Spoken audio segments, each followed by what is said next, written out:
40 years ago, Phil Jackson was a third-year NBA player, a forward with the New York Knicks. He was sitting out that season with a bad back, and what it allowed him to do really was forge a friendship with the Madison Square Garden photographer George Kalinsky.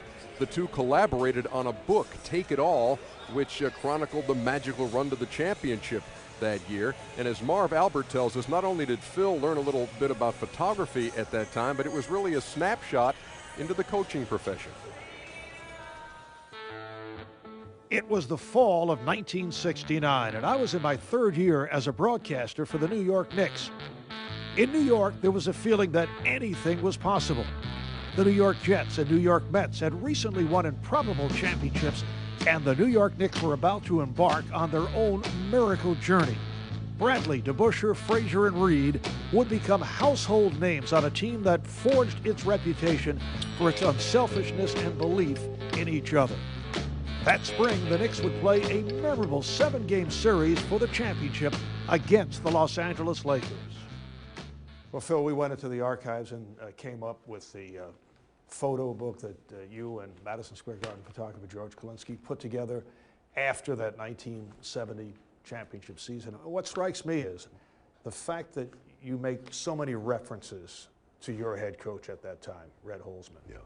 I mean, you've taken a lot from Red. Oh, without a doubt. I mean, you know, I think it's anybody who has the ability to mold a team or impress a team, and teams have success, you know that it's something special that's going on.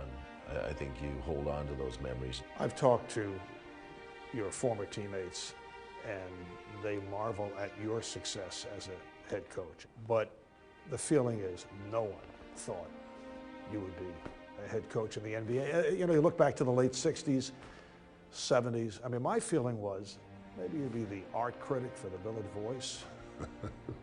Yeah, I mean, it was no, right. Where did that happen? I mean, how did you get interested? Was it when you sat out due to the injury? Without a doubt, it was sitting out the year. In the process, Red engaged me. Let's talk about the game a little bit and what you see out there. He would say, why don't you go over and watch some team that we really didn't know, and you know, write some notes out about the team and bring them back, and we'll talk about it tomorrow. So there was always staying close enough to the team to be associated with it, and that's really how Red got me started in coaching. When they're on the floor, they hit that free man, and if someone's got a better shot or a better play, they go to him. And you can't replace team play with ability or anything else. Would he do what we've seen you do over the years? If things are not going well, you won't call a timeout. And your theory is, hey, they'll figure it out. Yeah. Let them play out of it. You know, I think one of the great things that Red used to do is he used to come back in a timeout and hammer us about our defense. And then the last 10, 15, 20 seconds, he'd say, okay, guys, what do you want to run?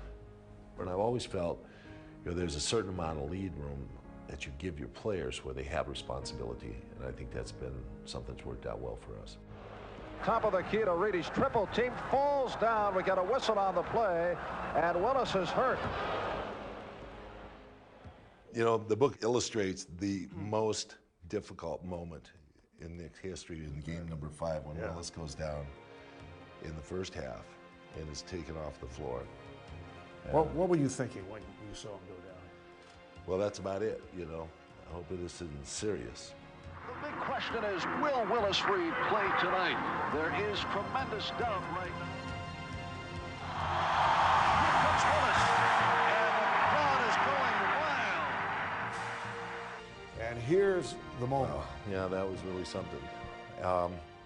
Actually, here's Kazi, and he stops, and you look at the other end of the court, and the Lakers were aghast. Yeah, they were all looking down. Yeah, Wilt couldn't believe it, I remember that. He was injured. He was severely injured, and you can even see almost a slight limp in that walk that is in that picture. It's a great picture. Down court to Frazier, left side of the lane, outside Reed, jumps from 20, yes! Barnett to Reed on the forecourt, right side from 20, jumps, yes! Willis has hit on his first 2. Now this is the 40th anniversary of that championship Knick team of 1970. Phil, to this day, and I know that you show clips of that team to your clubs, just to show the team concept. But I get the idea that it stays with you and will stay with you forever. You know, I guess it's like your first love or something, you know. It's the one that kind of comes back as to how it possibly happened that all those things fell together for a championship. We always knew the short period of time that we had just to play together, and it's made even shorter now when we look back and see that, you know, outside of those guys, New York has never had a championship since.